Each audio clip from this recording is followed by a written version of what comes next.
நான் கர்த்தர் ஒருவருக்கே காத்திருக்கறிச்சே, கர்த்தர் என்னை பலப்படுத்துவார், கர்த்தர் என்னை விடுதலையாக்குவார், கர்த்தர் என்னை சுகப்படுத்துவார். உங்களுக்கு பிரச்சனை போராட்டம் வரச்சே நீங்க மனிதர்கள்கிட்ட போறீங்களா, இல்ல வேற யார்கிட்ட போறீங்க? கர்த்தருக்கு மாத்திரம் காத்துருங்க. உங்களை விடுவிக்க யாரும் இல்ல, உங்களை தப்புவிக்க யாரும் இல்ல, உங்களை சுமக்க யாரும் இல்ல அப்படின்னு நினைக்காதீங்க. என்னவா சங்கீதக்காரர் சொல்ற, கர்த்தருக்கு காத்துரு. யாருக்கு காத்திருக்கணும்? கர்த்தருக்கு காத்துரு. நீங்க ஏதாவது ஒரு பிரச்சனைக்காக வேற அங்கேயும் இங்கேயும் போய் காத்திருக்காதீங்க. கர்த்தர் ஒருவருக்கு காத்துரு. உங்க இருதயத்தை அவர் தான் பலப்படுத்த முடியும், கிறிஸ்துக்களாக ஸ்திரப்படுத்த முடியும். அது மாத்திரமல்ல, கர்த்தருக்கே காத்துரு, வேற யாருக்கும் காத்திருக்காதீங்க. ஆமீன்.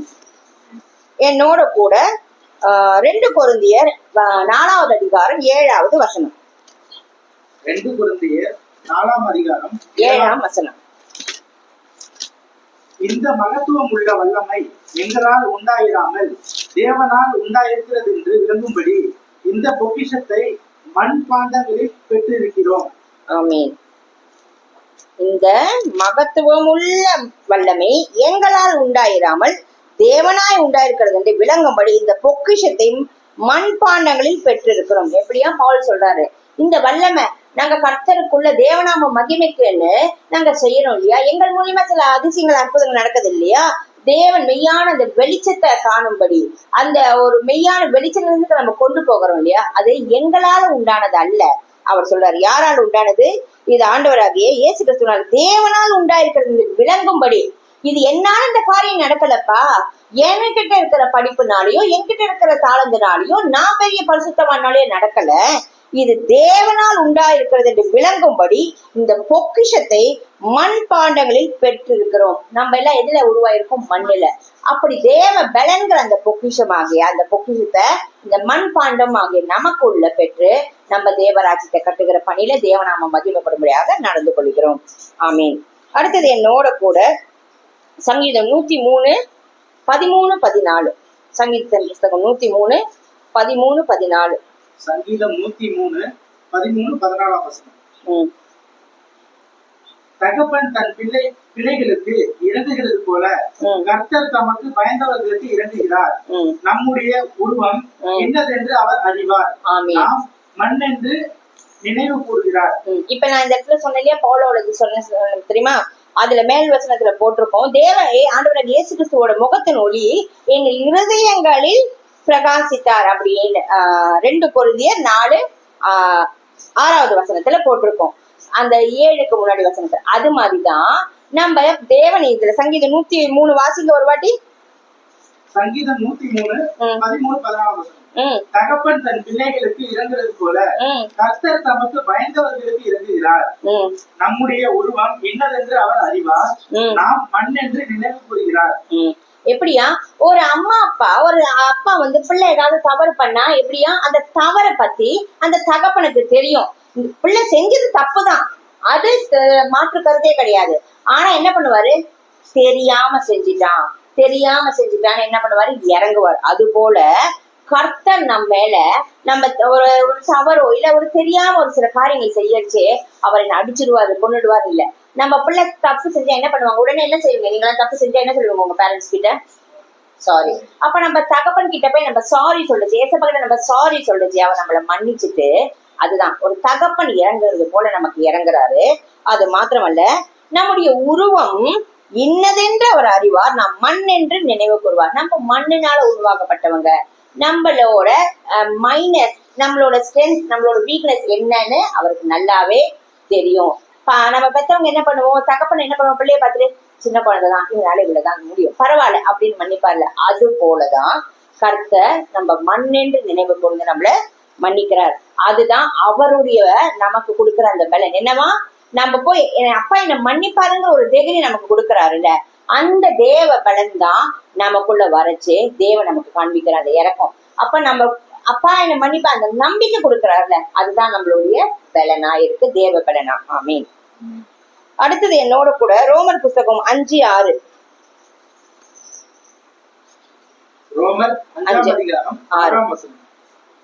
அன்றியும் நாம் பலனற்றவர்களாய் இருக்கும் போதே குறித்த காலத்தில் கிறிஸ்து அக்கிரமக்காரருக்காக மரித்தார். அன்றியும் நாம் பலனற்றவர்களாக இருக்கும் போது, எப்படியா நம்ம பாவிகளா இருக்கிறச்சேவே கிறிஸ்து என்னவா, குறித்த காலத்தில் கிறிஸ்து அக்கிரமக்காரருக்காக மரித்தார். இப்பயும் நம்ம ஆண்டவராக இயேசு கிறிஸ்துனால நம்ம அவர் ரத்தத்தினால நம்ம பாவங்கள் கழுவப்பட்ட இயேசு நாம நம்மளுக்கு ரட்சிப்பு கிடைச்சிருக்கு. ஆனா அவர் நம்ம பரிசுத்தமானதுக்கு அப்புறமா அவர் நமக்காக மரித்தார் இல்ல, நம்ம பாவிகளா இருக்கிறச்சே. அப்ப நமக்குள்ள அங்க பலன், தேவ பலன் கூட நம்ம கிட்ட இல்ல அப்போ. ஆனால் அப்பயே நமக்காக அவர் மரித்தாராம். தேவ பலன்கிறது உன்னதத்திலிருந்து இறங்கி அவர் நம்ம மேல காமிக்கிற அந்த கிருபை, அந்த அன்பு இருக்கு இல்லையா, அதுதான் தேவன் நமக்கு கொடுக்கிற தேவனுடைய பலனா இருக்கிறது. ஆமீன். அடுத்தது என்னோட கூட ரோமரின் புஸ்தகம் 8வது அதிகாரம் 26, 27. ரோமன் 8ஆம் அதிகாரம் 26, 27. அந்தபடியே ஆவியானவரும் நமது பலவீனங்களில் நமக்கு உதவி செய்கிறார். நாம் ஏற்றபடி வேண்டிக் கொள்ள வேண்டியது இன்னதென்று அறியாமல் இருக்கிறபடியால் ஆவியானவர் தாமே வாக்கு கடங்கா பெருமூச்சுகளோடு நமக்காக வேண்டுதல் செய்கிறார். ஆவியானவர் தேவனுடைய சித்தத்தின்படியே பரிசுத்தவான்களுக்காக வேண்டுதல் செய்கிறபடியால் இருதயங்களை ஆராய்ந்து பார்க்கிறவர் ஆவியின் சித்த இன்னதென்று அறிவார். ஆமீன். எப்படியா இங்க வேதத்துல சொல்லியிருக்கு, நம்ம எல்லாருக்கும் பரிசுத்தாவியானவர் கொடுக்கப்பட்டிருக்காரு. இப்ப நம்மளுக்கு நம்ம யோசிச்சு பாருங்க, ஜப குறிப்புன்னு வருது இல்ல, நம்ம ஜபம் பண்ணணுங்கிறச்சு. நம்மளுக்கு என்ன எப்படி ஜபிக்கணும் நம்ம யாருக்காவது தெரியுமானா கண்டிப்பா தெரியாது. அன்லஸ் ஆவியானவர் தான் நமக்குள்ள அந்த உணர்வு கொடுக்குறாரு, என்ன ஜபிக்கணும், எதுக்காக ஜபிக்கணும், எப்படின்னு. அதை கொடுக்கறது மாத்திரம் இல்ல, நம்ம சிலப்ப சோர்ந்து போயிருக்கச்சு என்ன ஆகுது, நம்மளால ஜபிக்கவே முடியலங்கச்சு. அவர் என்ன பண்ணாரா, ஆவியானவர் நம்மளோட பலவீனம், என் பலவீனம் என்ன, பிதாவுடைய சித்தம் என்னன்னு எனக்கு தெரியாதுதான் என் பலவீனம். அப்ப என்னோட அந்த பலவீனத்துல அவர் பலன் எப்படி பூர்ணமா விளங்குதுன்னா, ஆவியானவர் எனக்கு என்னன்னு தெரியாது பிதா சித்தம். அப்ப அவர் பலன் எங்க விளங்குது, பிதாவின் சித்தம் என்னன்னு அறிந்து ஜெபிக்கும்படி எனக்காக எனக்குள்ள இருந்து வாக்கு கடங்காத பெருமூச்சுகளால ஆவியானவர் ஜெபம் பண்ணுகிறார். அப்ப அப்படி ஜெபம் பண்ணுகிறவர் அது எப்படியா, நமக்காக எனக்குள்ள இருந்து எனக்காகவே ஆவியானவர் பரிந்து பேசி ஜெபிக்கிறார். அதோட இல்ல, ஆவியானவர் தேவனுடைய சித்தத்தின்படி பரிசுத்தவான்களுக்காகவும் வேண்டுதல் எப்படி செய்யணும்னு அவங்களுக்காக மற்றவங்களுக்காகவும் நமக்குள்ள இருந்து ஆவியானவர் ஜெபிக்கிறார். அதுதான் நம்மளுடைய உன்னத தேவனுடைய பலன் நமக்குள்ள இறங்குறதுக்கான இது. நம்ம பலவீனம் அதுதான். நம்ம யாருக்காவது தெரியுமா, என்னையும் எப்படி சொல்றேன், இதாவின் சித்தம் என்ன நமக்கு கோர் தெரியும். இயேசு கிறிஸ்து நமக்காக மரித்தார் பாவத்துக்காக, எல்லாரும் ரட்சிக்கப்படணும், ரத்தம் சிந்தினார், எல்லாரும் பரலோகம் போகணும், எல்லா ஆத்மாக்காகவும் நம்ம பரிந்து பேசணும், ஜபிக்கணும். பிதாவா குமாரன் பரிசுத்தர் அவர் தான் தேவன், திரியேக தேவன், ஒரே தேவன், இதெல்லாம் தெரியும். பிதா என்ன விரும்புகிறார், இன்னைக்கு என்ன சொல்றாரு, கர்த்தர் ராஜ்யத்தை தேடுங்க, கர்த்தர் நீதியில நடங்குங்கன்னு சொல்றாரு. ஆனா அதுல என்ன அர்த்தம், எதுக்கு சொல்றாரு, எப்ப சொல்றாரு, எப்படி சொல்றாரு, ஒவ்வொரு விஷயமும் பிதாவோட சித்தம் என்ன, எனக்கு இப்ப இன்னைக்கு பிதாவோட சித்தம் என்ன, அடுத்த நிமிஷம் பிதாவோட சித்தம் என் வாழ்க்கையில என்ன, அது எப்படி எனக்கு தெரியும், தெரியாது. அது என் பலவீனம். அப்ப அந்த வாக்கு கடங்காத பெருமூச்சுகளோட பரிசுத்தாவியார் நமக்குள்ள இருந்து ஜெபிக்கிறார் இல்லையா, அது உன்னத தேவனுடைய பலன். என்னோட கூட எபிரேயர் புஸ்தகம் 4வது அதிகாரம் 15, 16. எபிரேயர் 4ஆம் அதிகாரம் 15, 16. நம்முடைய பலவீனங்களை குறித்து பரிதபிக்க கூடாத பிரதான ஆசாரியர் நமக்கிராமல் எல்லா விதத்திலும் நம்மை போல சோதிக்கப்பட்டும் பாவம் இல்லாதவராய் இருக்கிற பிரதான ஆசாரியரே நமக்கு இருக்கிறார். ஆதலால் நாம் இரக்கத்தை பெறவும் ஏற்ற சமயத்தில் சகாயம் செய்யும் கிருபையை அடையவும் தைரியமாய் கிருபாசன தந்தையிலே சேர கடவும். ஆமீன். நம்மளுடைய பலவீனங்களை குறித்து, அதாவது நான் போன இதுல சொன்னேன், சங்கீதத்துல பாக்கச்சு, தகப்பன் தன் பிள்ளை செய்யற காரியம், தன் பிள்ளையோட பலவீனம் என்னன்னு தெரியும். தப்பு செஞ்சா கோபப்படுவார், ஆனா அதை அப்படியே விட்டுவார இல்ல. அப்ப பிள்ளையோட வீக்னஸ் என்னன்னு தெரியுது. அப்போ அது தெரியாத தகப்பன். அது மாதிரிதான் ஆண்டவர் இயேசு கிறிஸ்து எப்படியா, நம்ம பலவீனத்தை குறித்து அவருக்கு தெரியும். ஏன், அவர் மனுஷகுமாரனா வந்தார், அவர் நம்ம போல வாழ்ந்து காமிச்சிருக்கார், அவர் இதெல்லாம் அனுபவிச்சு அதெல்லாத்தையும் மேற்கொண்டிருக்கார். அப்போ நம்ம பலவீனம் எது, ஒரு யூத்துக்கு சொல்லுவாங்க, ஏசப்பாக்கு தெரியுமா, ஏசப்பா யூத்தா இருந்திருக்காரு. ஒரு சின்ன குழந்தை சொல்லுவாங்க, ஏசப்பாக்கு தெரியுமா, ஏசப்பா சின்ன பையனா இருந்திருக்கிறாரு. பெரியவங்க சொல்லுவாங்க, ஏசப்பாக்கு தெரியுமா 33 வயசுலயே இதுவாச்சு அப்படின்னு. அந்த வாலிப வயசுக்கு அப்புறமும் அந்த ஒரு மேன்லி அந்த ஒரு டைம் அதுலயே இருந்திருக்காரு. ஒரு வயோதிகர் சொல்றச்சு, ஒரு வயோதியர், ஒரு தாய், ஒரு தகப்பன் என்னெல்லாம் துன்பம் அனுபவிப்பாங்களோ அதையும் இயேசு அனுபவிச்சிருக்கிறாரு. ஏன் வயசு ஒரு அம்மா அப்பா வாரத்துக்கு வயசுக்கா இதுதான் இருக்கணும்னு அவசியம் இல்லை. அந்த அன்பு, அந்த இருதயம், தாயை விட அன்பானவர் இயேசு. அப்ப எத்தனை பிள்ளைங்க இயேசு ஏத்துக்காம ஏத்துக்கட்டும் பின்மாற்றத்துல போய் யூதாஸ் காரியத்தை சொல்றச்சு. அப்ப ஒரு தாயும் தகப்பனுக்கு எவ்வளவு வலிவேதனை இருந்திருக்கும். அந்த வலிவேதனை தான் ஏசப்பாக்கு இருந்தது. அப்ப அவர் எல்லாத்தையுமே அதுதான் போட்டிருக்கு, நம்மளுடைய எல்லா பலவீனத்தை குறித்து அவருக்கு நல்லா தெரியுமா. அப்ப என்ன பண்றாரு, அதுக்காக பரிதபிக்காதபடிக்கு இதெல்லாம் ஒரு இதுவா அப்படின்னு புரியாத தேவன் இல்ல, அது தெரிஞ்சு அதுக்காக பரிதபிக்க கூடிய பிரதான ஆசாரியர். யார் அந்த ஆசாரியர்? நமக்காக பரிந்து பேசுகிறார். அவர் தான் ஒரு என்ன சொல்றதுனாக்கா பிரதான ஆசாரியராக இருக்கிறார். ஒரு பிரீஸ்ட், ஹை பிரீஸ்டா இருக்காரு. எப்படியா? நமக்காக பிதா கிட்ட பரிந்து பேசுறாரு. என் பிள்ளை தெரியாம செஞ்சுட்டான், என் பொண்ணு தெரியாம செஞ்சுட்டான், மன்னிச்சிடுங்க, இன்னும் ஒரு சான்ஸ் கொடுங்க, அவங்கள சரி பண்ணிடலாம், விட்டு கொடுக்கலாம், நம்ம கொஞ்சம் இறக்க காமிக்கலாம் அப்படின்னு ஒரு அப்பா கிட்ட போய் லிட்டரலி ஒரு குழந்தை ஏதாவது பண்ணிட்டு ஒரு அம்மா போய் அப்பா கிட்ட போய், அப்பா ஷிஃப்ட் ஆபீசரா இருப்பாரு, அம்மா போய் பேசுவாங்க. அப்ப அந்த இடத்துல அப்படிதான் ஒரு தாயை போல இயேசு நமக்காக போய் பரிந்து பேசிக்கிட்டே இருக்காராம் பிதா கிட்ட. நமக்காக பரிந்து பேசுகிற பிரதான ஆசாரியரா இருக்கிறாரு. அதுவும் எப்படி எல்லா காலத்திலும் நம்மை போல அவர் சோதிக்கப்பட்டிருக்காரு. அவருக்கு சோதனை எல்லாம் வராமலாம் இல்ல. மாம்சத்தின் சோதனை, கண்களின் நிச்சயம், மாம்சத்தின் நிச்சயம், ஜீவனத்தின் பெருமையை மேற்கொள்ளணும். சாத்தான் அந்த 3 விதத்துல அவர் சோதிச்சு பார்த்தான் இல்ல வனாந்திரத்துல. அப்ப யோசிச்சு பாருங்க, அந்த ஃபாஸ்டிங் வித் பிரேயர் முடிச்சுட்டு அவர் வந்த உடனே எல்லா விதத்திலயும் அவர் சோதிக்கப்பட்டிருக்கிறாரு. சோதிக்கப்பட்டுட்டு இது எவ்வளவு கஷ்டம் எனக்கு தெரியும், நான் மேற்கொண்டேன்ல, என் பிள்ளைகளை நான் மேற்கொள்ள வைப்பேன் அப்படிங்கிறாரு. ஆமீன். அதோடு இல்லாம நாம் இரக்கத்தை பெறும்படி, எப்படியா தேவ இரக்கத்தை பெறும்படி ஏற்ற சமயத்துல தேவன் கிட்ட நமக்கு சகாயம் வரும்படி அந்த கிருபை அடையும் தைரியமா போய் அந்த கிருபா சண்டையில போய் நிக்கிறதுக்கு தான் அவர் நமக்காக பரிந்து பேசிக் கொண்டிருக்கிறார். நமக்காக ரத்தம் சிந்தினார், நமக்காக ஜீவன் தந்தார், நமக்காக மரித்து உயிரோடு எழுந்து மீண்டும் நமக்காக வரப்போகிறார். ஆமீன். என்னோட கூட எபேசியர் புஸ்தகம் 6வது அதிகாரம் 10வது வசனம். எபேசியர் 6:10. எபேசியர் 6ஆம் அதிகாரம் 10ஆம் வசனம். கடைசியாக என் சகோதரரே, கர்த்தரிலும் அவருடைய சத்துவத்தின் வல்லமையிலும் பலப்படுங்கள். ஆமீன். ஏன் நம்ம கடைசியாக அப்படிங்கிறாரு? எல்லாம் நீ ட்ரை பண்ணி பார்த்திருப்ப. முதல்ல என்ன, அந்த ஆர்மர் ஆஃப் காட தரித்து கொள்ளணும். தினம் தினம் தினம் தினம் பிரச்சனை போராட்டங்கள் வருதா இல்லையா? நம்மளுக்கு யோசிச்சு பாருங்க, ஒரு நாள் கூட பிரச்சனை போராட்டம் இல்லாம யாருக்குமே இருக்கா? ஏதாவது சரி இல்ல இன்னைக்கு எல்லாம் நல்லா போச்சுன்னா மைண்ட்ல பிரச்சனை வந்திருக்கும். இல்ல எல்லாம் நல்லா போச்சுன்னா ஏதாவது வியாதி வந்திருக்கும். சரி எல்லாம் நல்லா போச்சுன்னா யாராவது ஏதாவது சொல்லியிருப்பாங்க, அசிங்க அவமானம் வந்திருக்கும். இல்ல எல்லாம் நல்லா போச்சுன்னா ஒரு ஃபெயிலியர் வந்திருக்கும், ஏதோ ஒண்ணுத்துல. அப்ப என்னவா நம்மளுக்கு எங்க இருக்கு எல்லா இந்த இதுல பாத்தீங்கன்னா 11 வசனத்துல, நீங்கள் பிசாசின் தந்திரங்களோடு எதிர்த்து நிற்க திராணி உள்ளவர்களாகும்படி தேவனுடைய சர்வாயுத வர்க்கத்தை தரித்துக் கொள்ளுங்கள். ஏனெனில் 12வது வசனம், நமக்கு மாம்சத்தோடும் ரத்தத்தோடும் அல்ல, துரைத்தனங்களோடும் அதிகாரங்களோடும் இப்பிரபஞ்சத்தின் அந்தகார லோகாதிபதிகளோடும் வான மண்டலங்களோட பொல்லாத ஆவிகளின் சேனைகளோடும் நமக்கு போராட்டம் உண்டு. தினம் அந்த போராட்டம் இருக்கு, தினம் இருக்கு. அப்ப நம்ம என்ன பண்ணணும்? தினம் எல்லா விஷயத்திலயும் இருக்கா? எல்லா விஷயத்திலயும் இருக்கு. அப்ப தினம் என்ன பண்ணணும்? ஆர்மர் ஆஃப் காட், ஆண்டவருடைய சர்வாயுத வர்க்கத்தை தரித்து கொள்ளணும். அந்த சர்வாயுத வர்க்கத்தை தரித்து கொண்டு ஒவ்வொரு நாளும் நம்ம எப்படி ஒரு போர் வீராங்கனையாக தேவன் கிட்ட இருந்து பலப்படுது. அதுதான் கடைசியாக என் சகோ நீங்க என்னவா, கர்த்தரிலும் அவருடைய சத்துவத்தின் வல்லமையிலும் பலப்படுங்க. அவருடைய சத்துவம், நீங்க எல்லாம் சாப்பாடு எல்லாம் செய்வீங்கல்ல, குழந்தைங்களுக்கு சாப்பாடு ஊட்டுறீங்க, சத்தான உணவு தானே ஊட்டுவீங்க. ஏன்? அந்த அரிசிலையும் அந்த இதுலயா இருக்கா, அதுக்குள்ள இருக்கு அந்த புரோட்டீன், அந்த energy, what ever it is. அப்ப அந்த சத்துவம் அந்த பிள்ளைகளுக்குள்ள கிரியை செய்யணும்னா அந்த சாப்பாடு சாப்பிடணும். அப்ப நமக்கு எங்க சத்துவம் வரும்? தேவனுடைய வார்த்தையிலிருந்து. ஒரு பிரச்சனை, ஒரு பயம் கிடைச்சு அவர் என்ன சொல்லுவாரு? பயப்படாத. ஒரு துக்கமா இருக்குங்கச்சு, உன் துக்கம் சந்தோஷமா மாறும். இல்ல நான் தோத்து போயிட்டேன் அப்படின்னா என்னை பலப்படுத்துக்கிற கிறிஸ்துவனால எல்லாவற்றையும் செய்ய எனக்கு பலன் உண்டு. அப்ப அந்த வார்த்தையில் உள்ள சத்துவத்தை பிடித்து கொள்றச்சு நமக்கு உன்னத பலன் கிடைக்கும். அப்ப இந்த ஆர்மர் ஆஃப் காட்,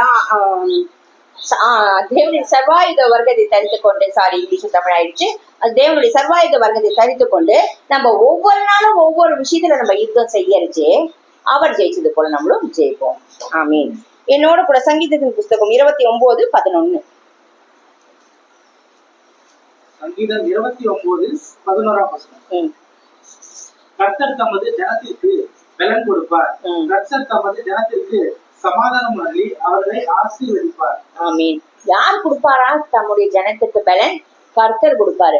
இன்னைக்கு நீங்க ஏதாவது பண்ணிட்டு, நான் செஞ்சுட்டேன், நான் நல்லா சமைச்சிட்டேன், நான் நல்லா மினிஸ்ட்ரி பண்ணிட்டேன், நான் நல்லா படிச்சுட்டேன், நான் நல்லா மார்க் வாங்கிட்டேன், இல்ல உங்க பிள்ளைங்க எஸ் ஐ டிட் இட் அப்படின்னு சொல்லாதீங்க. அது எல்லாத்துக்கும் செய்யறது பலன் எங்கேருந்து வருது? கர்த்தர் கிட்டேந்து தான் வருது. அப்ப அந்த பலன் உன்னத தேவன் கிட்டேந்து வருது. கர்த்தர் தான் நமக்கு பலன் கொடுக்கணும், கர்த்தர் தான் நமக்கு சத்துவம் கொடுக்கணும், நமக்கு சமாதானமும் ஆசீர்வாதமும் எங்கேருந்து? கர்த்தர் கிட்டேந்து தான் வருது. அப்ப அந்த பலன், அந்த ஆசீர்வாதம், அந்த சமாதானம், சுகம் எங்க? நம்ம கர்த்தர் கிட்டேந்து தான் போய் பெற்றுக்கொள்ள எங்க போகணும்? யார்கிட்ட போகணும்? கர்த்தர் கிட்ட தான் போகணும். அப்ப நம்ம அவர்கிட்ட போக செய்து எல்லாமே நம்ம அவர்கிட்ட இருந்து பெற்றுக்கொள்ள முடியும். ஆமீன். என்னோட கூட சங்கீதத்தின் புஸ்தகம் 27:14 கடைசியா.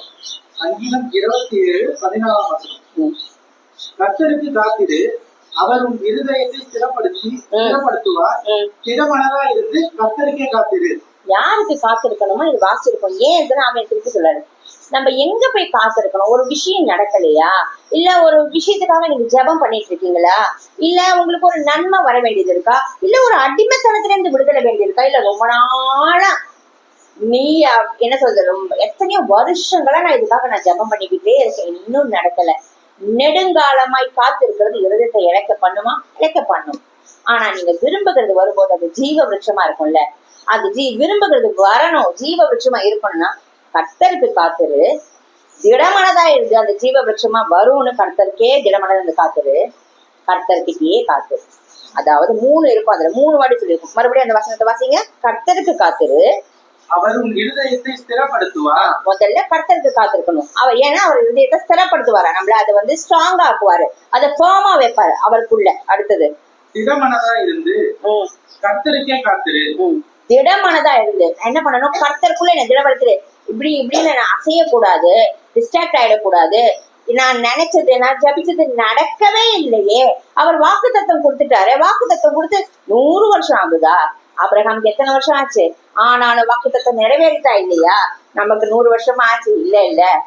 அப்போ அவர் சொன்னது நிச்சயமா நம்ம வாழ்க்கையில நிறைவேறும். அப்ப என்ன பண்ணணும்? கர்த்தர்கிட்டயே தான் காத்திருக்கணும், கர்த்தருக்குள்ள நம்மளை திடப்படுத்திக்கணும், கர்த்தர் கிட்ட சொல்லணும், கர்த்தர் கிட்ட ஜபிக்கணும். அப்ப அவர் நிறைவேற்றத்துக்கு அவர்கிட்டயே போய் காத்திருக்கணும். என்னோட கூட உபாகமம் 31:6. உபாகமம் 31:6. நீங்கள் பலம் கொண்டு திடமனதா இருங்கள், அவர்களுக்கு பயப்படவும் திகைக்கவும் வேண்டாம். உன் தேவனாகிய கர்த்தர் தாமே உன்னுடைய கூட வருகிறார், அவர் உன்னை விட்டு விலகுவதும் இல்லை, உன்னை கைவிடுவதும் இல்லை என்று சொன்னான். ஆமீன். யாரா இந்த இடத்துல ஜோஸ் சொல்றாரு, நீங்க திடமனதா இருந்து கர்த்தருக்கு காத்திருங்க, அவங்களுக்கு பயப்படாதீங்க. யாருக்கு? அந்த எனிமீஸ்க்கு. நீங்க யாருக்கும் இங்க பயப்பட தேவையில்ல. உங்களுக்கு எதிரி யாரா வேணா இருந்துட்டு போட்டோம், எந்த சூழ்நிலை வேணாலும் இருக்கட்டும், யாருக்கும் பயப்படாதீங்க. ஏன் அப்படின்னா கர்த்தர் உங்களை பலப்படுத்துறாரு. நீங்க கர்த்தருக்குள்ள நீங்க காத்திருக்கடிச்சு அவர் உங்களை விட்டு விலகவும் மாட்டாரு, உங்களை கைவிடவும் மாட்டாரு. ஏன்னா அவர் உங்களுடைய தேவனா இருக்கிறது, நீங்க அவருடைய ஜனமா இருக்கிறதுனால, உங்க நம்பிக்கை அவர் பேர்ல இருக்கிறதுனால நீங்க கர்த்தருக்குள்ள உங்களை திடப்படுத்தி கொண்டு கர்த்தருக்குள்ள நீங்க இருக்கடிச்சு யாருக்கும் நீங்க பயப்பட தேவையில்லை. நான் சொன்னேன் பாக்கி 3 பாயிண்ட்ஸ் நான் இது வசனத்தை எடுத்துட்டு சொல்றேன்னு. நம்ம முதல் 4 பாயிண்ட் ஷார்ட்டா சொல்லிடுறேன். முதல்ல நம்ம பார்த்தோம், நம்ம விசுவாசிகள் நம்ம எப்பவுமே ஒரு பிரச்சனை போராட்டம் வரைச்சு நமக்கு அந்த பலன் எங்கேருந்து வருது? தேவ வார்த்தையை நம்பரிச்சு. அப்ப அந்த தேவ வார்த்தையை நம்ம நம்பரிச்சு அந்த விசுவாசத்துல உன்னத பலன் வருது. அடுத்தது அந்த ஒரு பிரச்சனை போராட்டத்துக்கு விடுதலை ஆகணுங்கிறச்சு அதுக்கான வழி எங்கேருந்து வருது? தேவன் நமக்கு வழி காமிக்கரிச்சு. அந்த வழியில தேவன் நம்மளை பலப்படுத்துகிறார். ராங் ரூட் எடுத்துட்டோம், போக வழி தெரியல, அந்த இடத்துல நிப்பமா இல்ல, திருப்பி யூட்டர்ன் எடுப்போம்ல ரைட் ரூட் போறதுக்கு. அப்போ தப்பு பண்ணிட்டோம் தான், ஆனா மனம் திரும்பரிச்சு. அந்த மனம் திரும்புதலுக்கான அந்த கிருபையை கொடுக்குறாருல, அப்ப அந்த போல்ட் டிசிஷன் எடுத்து இனி நான் அந்த ராங் ரூட்ல இருக்க மாட்டேன், அந்த அடிமைத்தனத்துல இருக்க மாட்டேன்னு நான் திரும்பரிச்சு தேவன் என்ன பலப்படுத்த, என்ன எதுக்கு பலப்படுத்துறாரு? நான் இனி ராங் ரூட்ல இருக்க மாட்டேன், ரைட் ரூட் போவேன் அப்படின்னு. அடுத்தது நம்ம சரீர பிரகாரமா இல்ல பினான்சியலி எந்த விதத்திலயுமே நமக்கு ஒரு வீக்னஸ் வரைச்சு அந்த வீக்னஸ் மேற்கொள்றச்சு இல்ல அதுக்குள்ள நம்ம பாவத்தை செய்யக்கூடாதுன்னு இருக்கு, எது செய்யணும்னு இருக்கு. செய்யக்கூடாததை செய்யாம இருக்க எனக்கு தேவன் பலன் கொடுக்கிறார். செய்ய வேண்டிய விஷயத்த செய்யறதுக்கு தேவன் என்ன பலப்படுத்துகிறார். என்னை பலப்படுத்துகிற கிறிஸ்துவனாலே எல்லாவற்றையும் செய்ய எனக்கு பலன் உண்டு. அடுத்தது நம்ம பாக்குறோம், எமோஷனலி ஸ்பிரிச்சுவலி நமக்கு ஒரு யுத்தம் நடந்துகிட்டே இருக்கு. அந்த சேலஞ்சஸை மேற்கொள்றதுக்கு அவர் எனக்கு பலன் கொடுக்கிறார். எப்படி கோபம், கசப்பு இதெல்லாம் வரைச்சு அந்த இடத்துல எப்படி அன்பா இருக்க, போல்டா இருக்க, அது மாத்திரம் இல்ல சந்தோஷமா இருக்க. எப்போ எல்லாம் நார்மலா இருக்கச்சு இல்ல, உபதிரவத்துல, ஒரு பிரச்சனையில, ஒரு போராட்டத்துல, ஒரு நிந்தையில, ஒரு அசிங்கத்துல, ஒரு அவமானத்துல, ஒரு தோல்வியில நான் ஆவின் கனி கொடுக்கறதுக்கு தேவன் என்ன பலப்படுத்துகிறார்.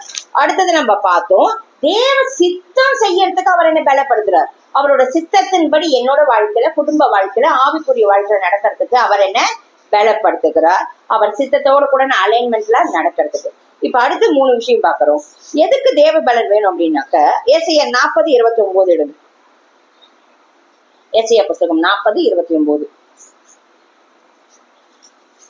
ஏசாயா 40ஆம் அதிகாரம் 29ஆம் வசனம். சோர்ந்து போகிறவனுக்கு அவர் பலன் கொடுத்து, சத்துவம் இல்லாதவனுக்கு சத்துவத்தை பெருக பண்ணுகிறார். ஆமென். ஒவ்வொரு நாளும் நம்ம ஒவ்வொரு ஸ்டெப் எடுத்து வைப்போம். நம்ம தமிழ்ல சொல்லுவாங்க, ஒரு அடி எடுத்து வச்சா பல அடி சறுக்குது, ஒரு அடி எடுத்து வச்சா பல இது ஆகுது. அப்போ ஒவ்வொரு ஸ்டெப்பா நம்ம முன்னேற முன்னேற என்ன ஆகுது, பலது பின்னாடி பேக்வர்ட் நம்மள இழுத்து தள்ளுது. என்ன இழுக்குது? உலகம் இழுக்குது.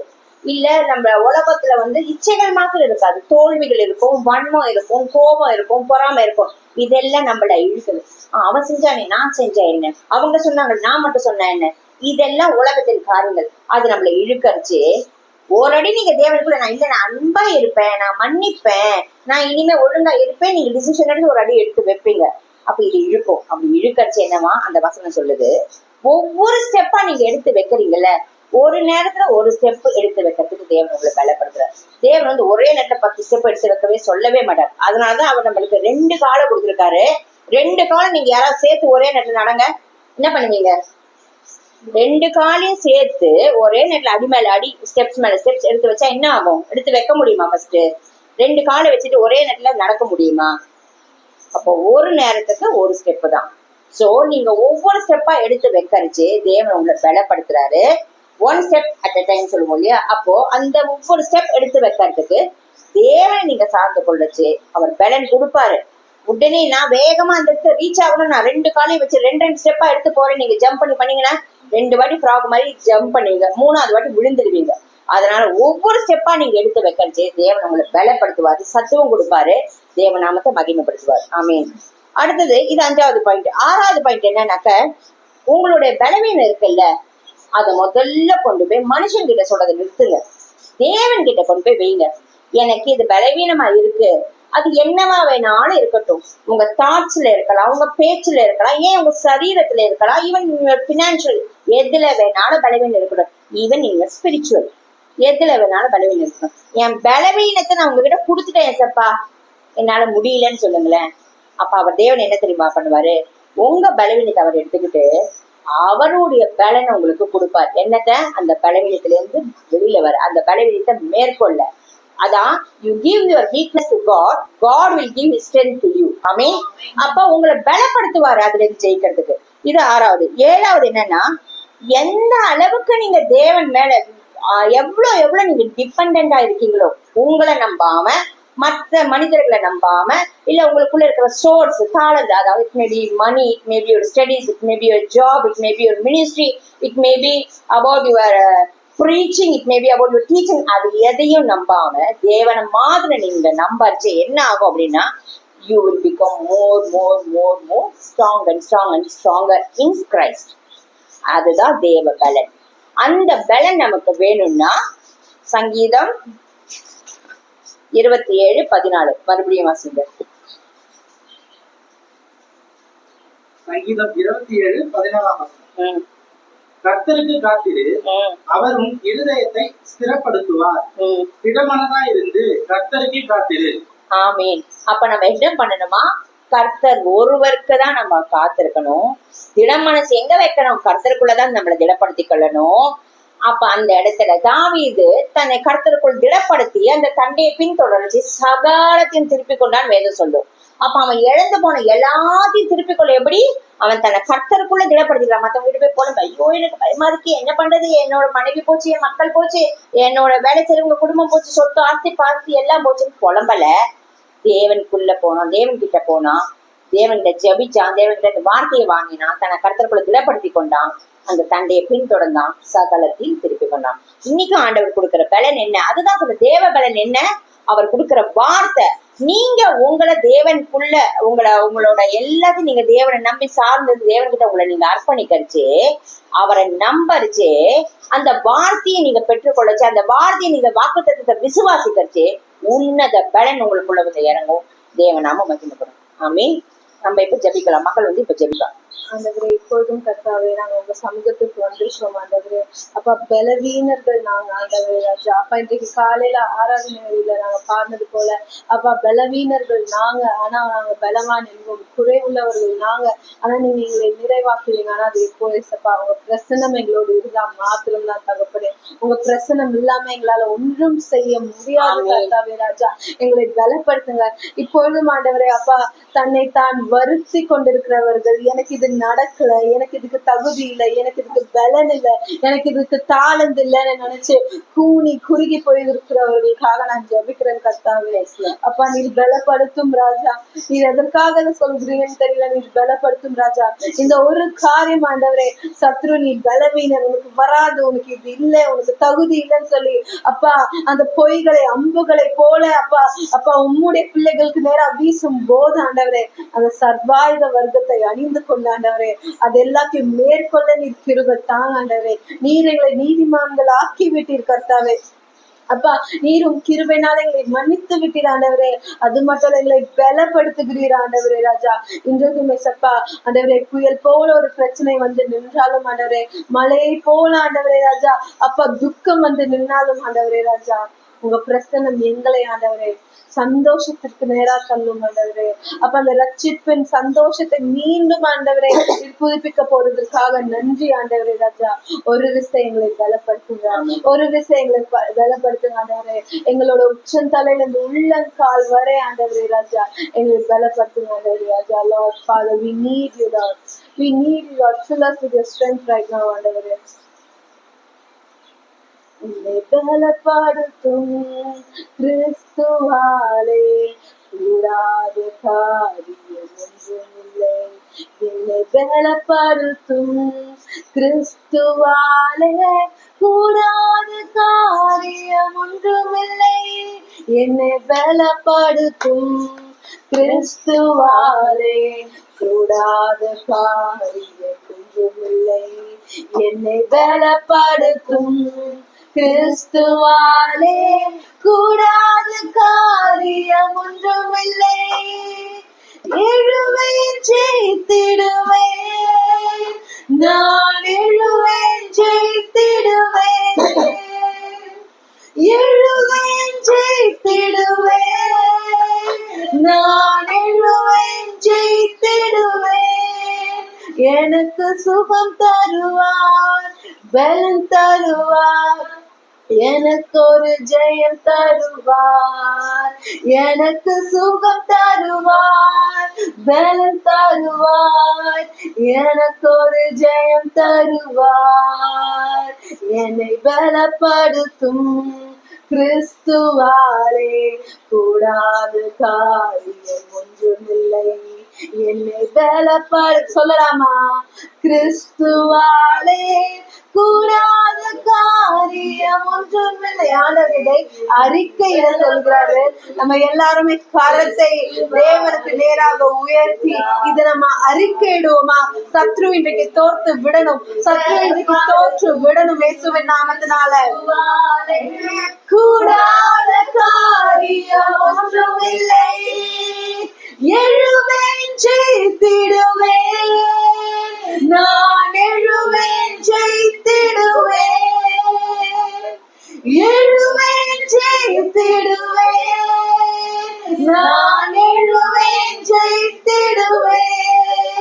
எனக்கு சுகம் தருவார், பலன் தருவார், எனக்கு ஒரு ஜெயம் தருவார், எனக்கு சுகம் தருவார், பலம் தருவார், எனக்கு ஒரு ஜெயம் தருவார். கர்த்தர் சொல்லுகிறதுதான், நீ உன பலவீனன் என்று நீ உன கூனி குறுகி அழுது கொண்டிருந்தத, அந்த மூலையில நீ உட்கார்ந்து அழுது கொண்டிருந்தத நான் பார்த்தேன் என்று கர்த்தர் சொல்லுகிறார்.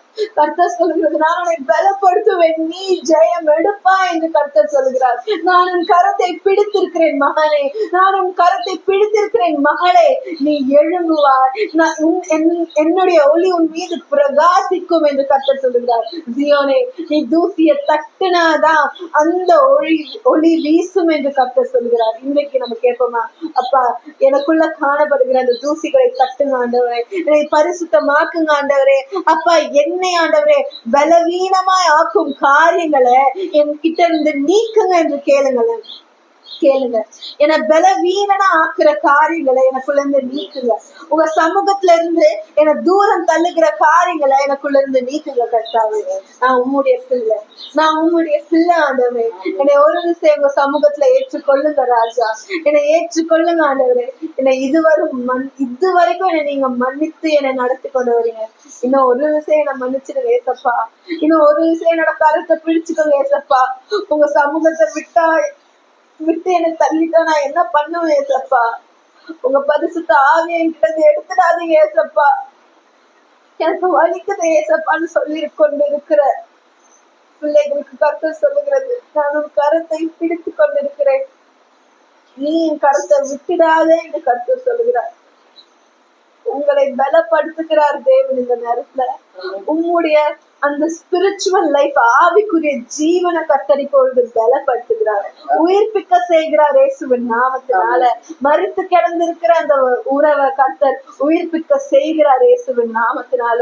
வேதம் வாசிப்ப உயிர்ப்பிக்க செய்கிறார். உங்களோட பலன் இனிமே வேதம் வாசிக்கிறதுல இருக்க போறதுக்காக நன்றி, ஜெபத்துல உங்களுடைய பலன் இருக்க போறதுக்காக நன்றி. எந்த மத்த காரியங்கள்ல இல்ல, உங்களுடைய சுய புத்தியில இல்ல. கர்த்தர் சொல்லுகிறார், நீ வேதம் வாசிக்கும் போது, ஜெபிக்கும் போது, என்னோட பிரசன்னத்தை நாடும் போது உன்னை நான் பலப்படுத்துவேன். அந்த பலத்தை பார்த்து சுற்றி இருக்கிற ஜனங்கள் ஆச்சரியப்படும்படிக்கு நான் உன்னை நடத்துவேன் என்று கர்த்தர் சொல்கிறார். அப்பா, இந்த வார்த்தைக்காக நன்றி ஆண்டவரே. அப்பா, உடைந்து போயிருக்கிற இருதயங்களை நீர் அப்பா ஆண்டவரே உருவாக்கி கொண்டிருப்பதற்காக நன்றி. அப்பா, சரீரங்கள்ல காணப்படுகிற பலவீனங்களை மேற்கொள்ள நீர் உம்முடைய பலனை கொடுக்கிறதுக்காக நன்றி. உம்முடைய கிருபை எங்களுக்கு போதுமானதா இருப்பதற்காக நன்றி. இப்ப இயேசு கிறிஸ்துவின் நாமத்தினால் ஜெபிக்கிறேன், ஆமென். ஆமென். என் ஆத்மாவே கர்த்தரை ஸ்தோத்திரி, என் முழுவதுமே பரிசுத்த நாமத்தை ஸ்தோத்திரி. என் ஆத்மாவே கர்த்தரை ஸ்தோத்திரி, கர்த்தர் செய்த சகல உபகாரங்களையும் மறவாதே. ஆமென்.